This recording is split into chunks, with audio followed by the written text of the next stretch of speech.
Saya untuk menjelaskan untuk praktikum besok supaya besok tidak memakan waktu praktikum saudara, sehingga waktu praktikum saudara bisa leluasa. Tentang spektrofotometri visible. Tujuannya mahasiswa dapat melakukan analisis suatu senyawa menggunakan spektrofotometri visible. Alat kita punya banyak ya tentang spektro. Nanti mana yang cepat dapat dalam preparasi, yang cepat selesai, saudara bisa pilih ya, pilih yang mana ya.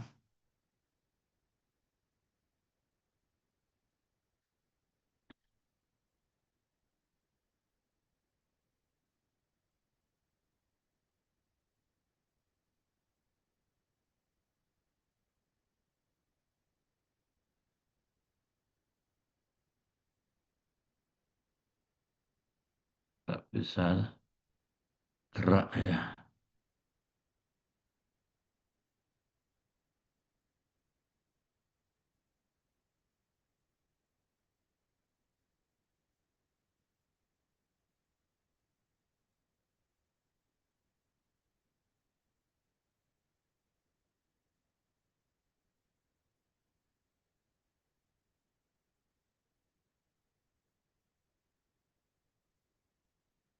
PPT-nya sudah kelihatan? Sudah, Prof. Ya, Prof. Nggak bisa jalan ya. Hmm.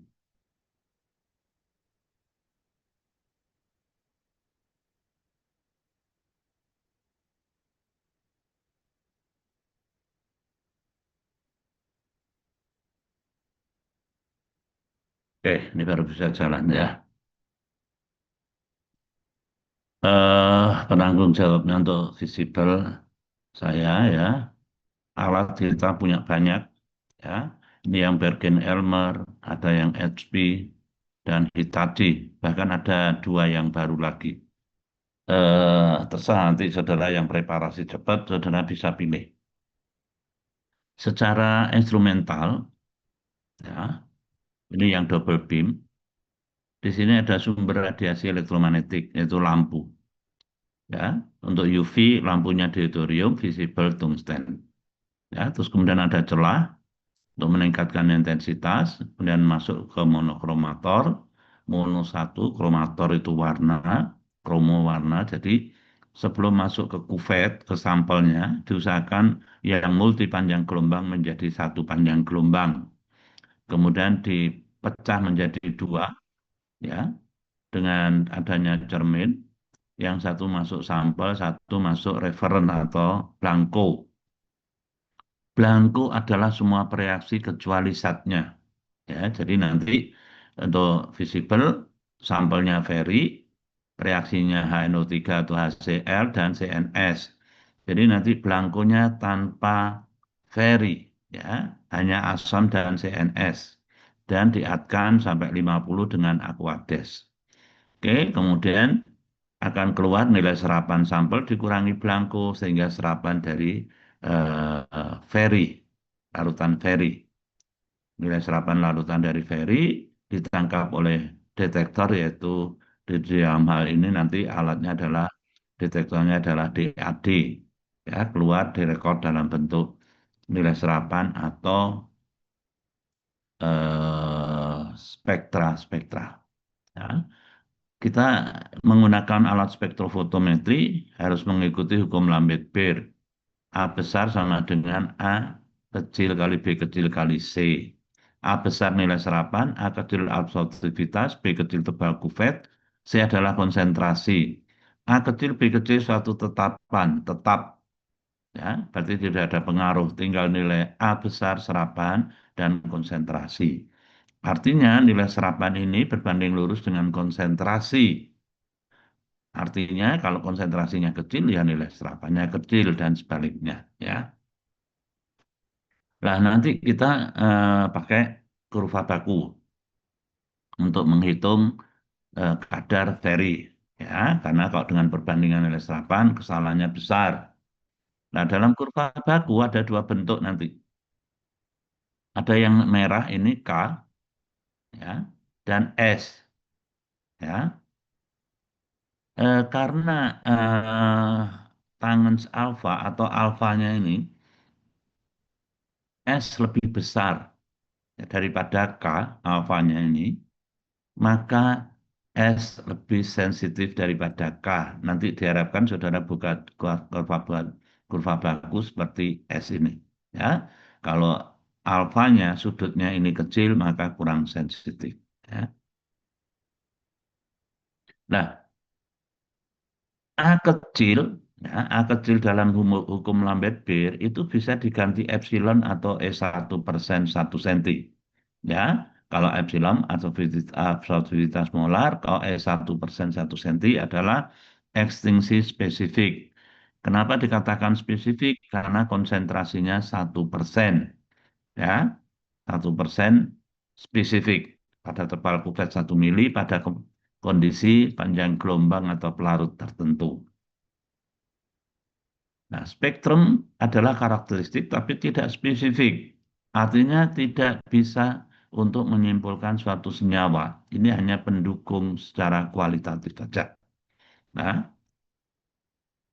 kemudian dari spektrum karena bukan metode pemisahan, di mana di dalam larutan itu merupakan campuran sehingga nilai serapannya adalah nilai serapan kumulatif.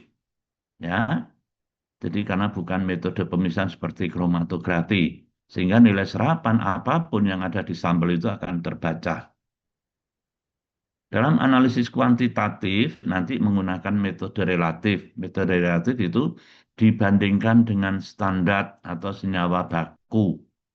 Bisa dengan perbandingan nilai serapan, misalkan konsentrasi sampel sama dengan A sampel dibagi A dari standar kali konsentrasi standar.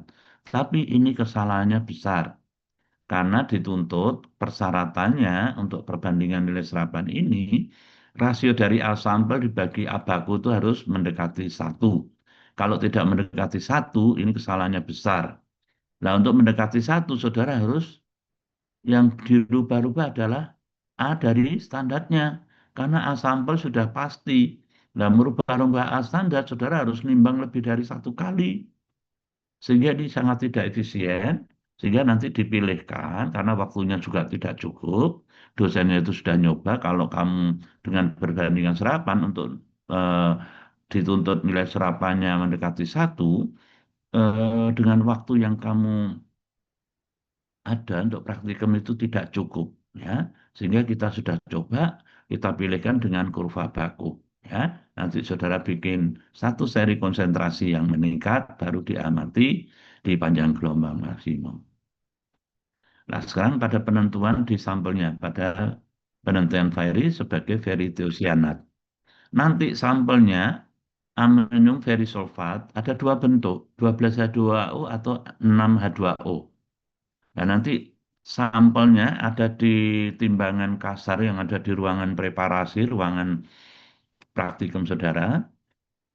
Nanti dilihat 6H2O atau 12H2O. Karena konsekuensinya nanti berat molekulnya yang berbeda. Karena itu nanti untuk menghitung berapa yang saudara harus timbang. Dan reaksinya seperti di kualitatif semester 2 yang lalu, ya, Fe3 plus ditambah CNS adalah FeCNS warnanya merah, darah. Ya. Prosedur kerja, ya, larutan bakunde, ya, seharusnya saudara bikin sendiri, tetapi waktunya tidak cukup. Ini sudah dibuatkan. Konsentrasi nanti kamu lihat di botolnya itu konsentrasinya berapa. Kita buatkan kurang lebih 100 ppm. Kemudian kamu encerkan, ya, pipet setengah 1, 2, 3, 4 mililiter, ya, dari larutan yang pertama ini, standar ini, masukkan ke labu takar 50 mili, tambahkan HNO3 3 mili dan CNS-nya 20% 5 mili. Tambahkan air suling AD 50. Nah, larutan baku kerja ini setiap kelompok dibagi menjadi 2. Subkelompok 1, kalau misalkan jumlahnya 11, 1 sampai 5, 6 sampai 11. Ya, kalau jumlahnya 10 ya 1 sampai 5, 5 sampai 10. Jadi yang grup pagi, kelompok sub pagi, ada dua subkelompok untuk bikin kurva baku. Berarti ada dua kurva baku. Ya. Kemudian larutan sampel. Nah, larutan sampel ini ditimbang sendiri-sendiri dari sampel. Sampel yang kita siapkan di timbangan kasar di ruangan saudara. Timbang yang kurang lebih ekivalen dengan 50 miligram feri dari feri amonium sulfat 12H2O atau 6H2O. Saudara siapkan berat molekulnya feri amonium sulfat 12H2O atau 6H2O. Ya. Dan tambahkan HNO3 3 mili, encerkan dengan air suling sampai batas standar 250 ml di labu takar. Kemudian pipet 1 mili dan setengah, tambahkan 3 ml HNO3 dan 5 ml CNS at 50. Ya. Ini sendiri-sendiri. Ya, kamu siapkan perhitungan di rumah. Kalau kristalnya 6H2O atau 12H2O, kamu siapkan berat molekulnya. Nanti yang harus dimintakan paraf, ya, penimbangan ini, penimbangan dari feri amonium sulfat 6H2O atau 12H2O yang ekivalen dengan 50 mili Fe. Nanti kalau ada dua mahasiswa yang timbangannya sama, dua atau tiga, pokoknya yang timbangannya sama, berarti saya anggap gagal dua-duanya. Karena satu orang aja nimbang dua kali tidak mungkin sama. Apalagi ini beda mahasiswa, kalau timbangannya sama berarti tidak nimbang. Ya, nggak nimbang, nyontoh punya temennya, minta punya temennya, itu berarti saya anggap tidak kerja, nilainya nol. Ya. Dan larutan blanko yang saudara buat tanpa veri, at 50. Nah, 15 menit sebelum preparasi ini selesai, spektronya dinyalakan dulu. Karena spektro kalau baru dinyalakan, belum konstan, nilai serapannya akan bergerak terus. Ya, tidak stabil. Yang pertama, saudara pilih panjang gelombang maksimum. Diambilkan dari larutan kurva baku dua konsentrasi yang berbeda. Dua konsentrasi yang berbeda, panjang gelombangnya harus sama. Karena panjang gelombang itu tidak berpengaruh dari konsentrasi, tidak berpengaruh di panjang gelombang. Hukum Lambert-Beer A sama dengan A kali B kali C. Ya, konsentrasi tidak dipengaruhi oleh panjang gelombang. Sehingga beda konsentrasi, panjang gelombangnya harus sama. Bebas dua konsentrasi yang berbeda. Kalau sudah ketemu panjang gelombang maksimum, ini dimintakan paraf ke dosennya. Jadi yang minta paraf pemilihan panjang gelombang maksimum dan penimbangan feri amonium sulfat yang ekivalen dengan 50 mili. Ya. Kalau sudah ketemu panjang gelombang maksimum, di alat kamu set panjang gelombang maksimum yang sudah di ACC, ya. Pemilihan panjang gelombang itu nanti di print banyak, ya, di copy banyak untuk setiap mahasiswa dilampirkan penentuan panjang gelombang maksimum. Ya. Terus kemudian menentukan konsentrasi sampel. Setelah panjang gelombang maksimum ketemu, di set di panjang gelombang maksimum ini, terus kamu amati nilai serapan dari satu seri konsentrasi yang meningkat dan sampelnya. Sampel dianggap dua kali replikasi ya, karena sebetulnya dua kali replikasi itu harus dua kali penimbangan. Tetapi waktunya tidak cukup, saudara hanya nimbang sekali, dipipet dua kali. Tetapi nanti kalau di lapangan pekerjaan kamu tidak boleh itu. Kalau dua kali replikasi ya dua kali nimbang. Ya. Ini contoh panjang gelombang, ya harus sama. Konsentrasi berbeda, panjang gelombangnya sama. Tugasnya seperti yang di buku, ya. diskusi praktikum dilaksanakan 1 minggu, harusnya 1 minggu atau sebelumnya ya.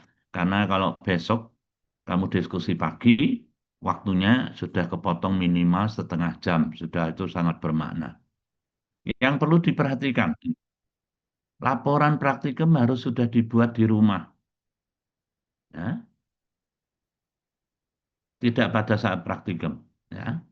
Data praktikum langsung ditulis di laporan praktikum. Ya, jadi pada saat nimbang saudara bawa laporannya langsung catat. Ya, tidak ada laporan sementara, tidak ada. Kemudian laporan praktikum langsung dikumpulkan, tidak harus besok, karena praktikum ini sangat mudah. Kalau saudara langsung dikumpulkan, saudara sudah selesai tanggung jawab, saudara mikir tugas yang lain. Oke, ada pertanyaan?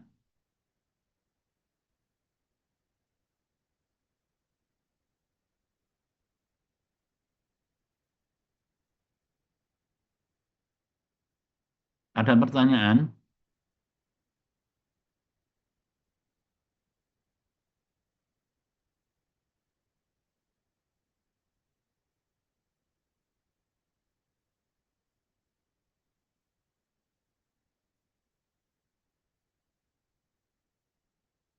Kenapa? PPT-nya kelihatan nggak? Terlihat, Prof. Kelihatan, Prof. Eh, Kenapa dipilih pada panjang gelombang maksimum?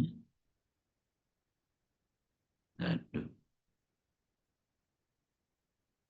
Karena ini senyawanya tunggal ya. Pertama senyawanya tunggal tanpa ada pengaruh. Kemudian dilihat dari spektrumnya.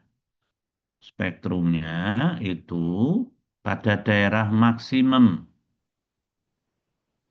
Ya, pada panjang gelombang maksimum di daerah puncaknya ya, kalau dilebarkan itu linier, artinya pada panjang gelombang satu dan panjang gelombang kedua pada daerah maksimum itu nilai serapannya sama. Ditarik ke kiri, nilai serapannya sama sehingga delta A-nya 0. Sehingga delta A per A-nya 0. Artinya kesalahannya kecil atau bahkan 0. Kemudian berapa saudara harus nimbang? Feri amonium sulfat yang setara dengan 50 mg feri. Kamu harus tahu berat molekulnya. Berat molekulnya makanya catat yang 12H2O berapa, yang 6H2O berapa. Ini contoh yang 6H2O. Berat yang harus ditimbang adalah berat molekul dari feri amonium sulfat ya, dibagi berat molekul feri kali yang harus ditimbang berapa? Yang ekivalen 50 mg feri. Ya. Jadi berat molekul feri amonium sulfat berapa H2O dibagi ferinya, berat molekul feri, kali yang dikendaki adalah 50 mg feri. Sehingga sekian. Nah, nanti dalam laporanmu penimbangan itu ya harus ditimbang 3,300, berapa. Lah, itu ada toleransinya. Tulis ya, sehingga nanti minta paraf itu kalau ditanya sampai berapa nggak nulis lagi. Seperti di kimia analisis. Kalau ditimbang 333 plus minus 10% itu berapa? Ya, kurangi 10% ditambah 10% antara sekian sampai sekian. Sehingga timbangan saudara itu masuk. Ya. Terus kemudian menghitung E1% dari kurva baku yang saudara dapat, diamati nilai serapannya, ya, terus dikonversikan ke 1%. Ya. Misalkan nilai serapannya ini ya, 1, 2, 4, 6, 8, nilai serapannya sekian. Nah, ini dikonversikan ke E1% 1 cm. Cara menghitungnya, 1% 10.000 ppm. Berarti 10.000 ppm dibagi ya 1,0182 kali nilai serapannya. Ini E1%. 1 cm untuk 1 1,01 sekian ppm, ya mikrogram per mililiter. Yang 8 juga sama, 10.000 dibagi 8,1456. Nanti nilai serapannya ini kan rata-ratanya sama, kurang lebihnya sama. Baru saudara rata-rata itu E1% 1 cm dari larutan Peri. Ya, E1% 1 cm ini akan berubah bila kondisinya dirubah. Misalkan kondisinya digeser panjang gelombangnya, digeser pelarutnya, apa dirubah pelarutnya. Ya. Jadi E1% 1 cm itu spesifik pada 1% konsentrasinya. Pelarut tertentu, panjang gelombang tertentu. Pelarutnya diganti, berubah nilainya. Panjang gelombangnya diganti, pelarutnya sama, berubah nilainya. Ya, jadi spesifiknya di situ. Terus kemudian kurva bakunya saudara buat YBX plus A.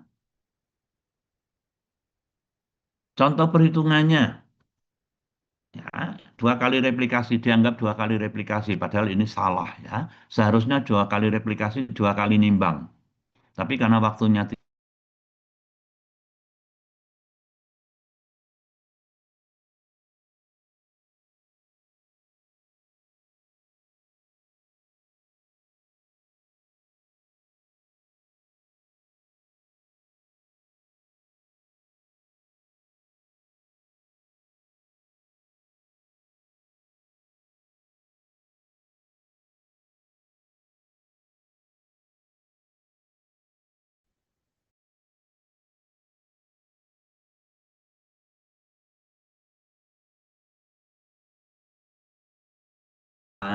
652. Dibuat volume akhir di 50 mili. Sehingga dalam 50 mili berapa jumlah verinya? Kalikan 50 mili, mililiternya hilang. Tinggal mikrogram. 93,26 mikrogram. Ini setara dengan setengah mili. Karena yang saudara pipet dari 200 mili itu setengah mili. Lah, setengah mili dikembalikan ke 250. Ya, kan saudara pipet dari 250. Berarti 250 dibagi setengah kali ini yang sudah dikalikan 50 mili. 46,6630 ini satuannya mikrogram jadikan miligram. 46,63 miligram. Inilah yang ada di 250 mililiter. Nah, di dalam 250 mililiter saudara nimbang berapa? Yang saudara timbang. Ya, misalkan saudara timbang 338. Berarti kadar verinya ya 46,63 kali 338 kali 100%. Inilah 13,7956% berat per berat. Persennya berat per berat. Untuk yang 1 mili perhitungannya sama. Ya, kalau selisihnya sedikit saudara rata-rata. Ya, ini 13,79 sama 14,0 kan mendekati ya, bisa dirata-rata. Tetapi kalau selisihnya banyak ya, saudara boleh ambil salah satu. Salah satu yang saudara anggap benar, yang saudara anggap teliti. Ya.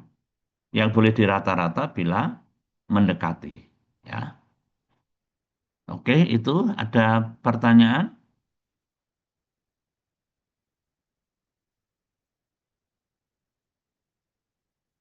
Itu contoh perhitungan.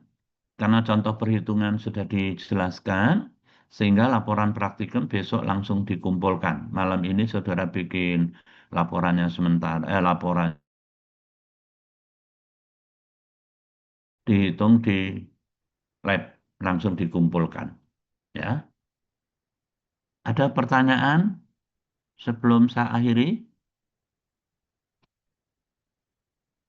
Yang saya ingatkan, satu, ya, laporan praktikum harus dibuat di rumah. Tidak ada laporan sementara, besok langsung dikumpulkan. Saudara penimbangan saudara kasih tempat seperti penimbangan di kimia kuantitatif dulu. Ya, botol kosong tambah zat, ya. Kemudian botol kosong dikurangi tinggal berat zatnya. Berat zatnya misalkan 333, ini yang saudara harus timbang plus minus 10%, ya, di dalam kurung sekian sampai sekian sehingga marafnya gampang. Ya, itu saudara eh, kasih tempat. Terus kemudian cara perhitungan kurang lebih saudara harus timbang 50 miligram ferri. Saudara berat molekulnya disiapkan dulu yang cuma hanya ada dua, ya. 6H2O sama 12H2O, saudara siapkan berat molekulnya itu. Kalau 6H2O saudara sudah siap berat molekulnya, tinggal dihitung berat molekulnya ferriaminum sulfat, berapa H2O dibagi yang ferri kali 50 miligram ferri. Ya. Jadi yang harus di ACC besok, pemilihan panjang gelombang maksimum. Ya, itu nanti saudara copy, dilampirkan ke setiap mahasiswa laporan praktikumnya. Terus kemudian penimbangan ferriaminum sulfat harus diparaf. Ada dua yang harus diparaf. Besok kalau dua atau tiga mahasiswa yang penimbangannya ferriaminum sulfat sama, berarti rombongan itu saya anggap nol. Ya, meskipun yang kerja satu harusnya itu benar, saya anggap nol. Salahnya dia mau dicontoh. Ya, jadi nimbang sendiri-sendiri semua. Oke, ada pertanyaan? Kalau tidak ada, besok saudara masuk itu jam setengah 8 langsung kerja ya. Alat alat gelasnya dicuci dulu. Alat gelasnya yang saudara masuk itu kotor, kering, jernih, itu banyak kerak-kerak dari mahasiswa yang kemarin. Saudara bisa langsung kerja, tidak